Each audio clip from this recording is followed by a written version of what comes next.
بسم اللہ الرحمن الرحیم۔ اپنے دوستوں سے گزارش ہے کہ ہمارے چینل کو لازمی لائک اور سبسکرائب کریں۔ باطنی تصرف اور توجہ سے کسی کو نقصان پہنچانا یا ہلاک کرنا۔ یاد رکھو کہ کسی کو توجہ یعنی باطنی تصرف یا توجہ سے ہلاک کرنا یا نقصان پہنچانا مطلقاً ہر حال میں جائز نہیں، بلکہ اس میں وہ تفصیل ہے جو میں نے بیان کی، مگر آج کل تو اس کو کمال سمجھا جاتا ہے۔ کسی کو بھی اس طرف توجہ نہیں ہوتی کہ اس میں بعض دفعہ گناہ بھی ہوتا ہے۔ لوگ یوں سمجھتے ہیں کہ ہم نے تو محض توجہ کی تھی، ہم نے قتل کہاں کیا۔ سو خوب سمجھ لو کہ توجہ سے قتل کرنا بھی ویسا ہی ہے جیسا تلوار سے قتل کرنا۔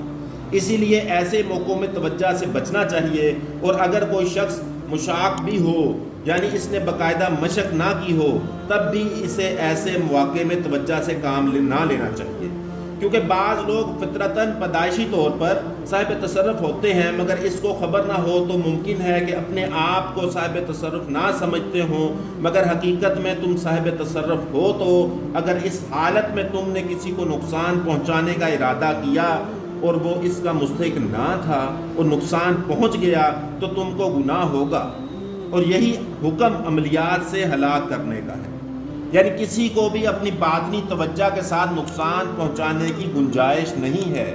شریعت میں اس سے منع فرمایا گیا ہے۔ بہت شکریہ۔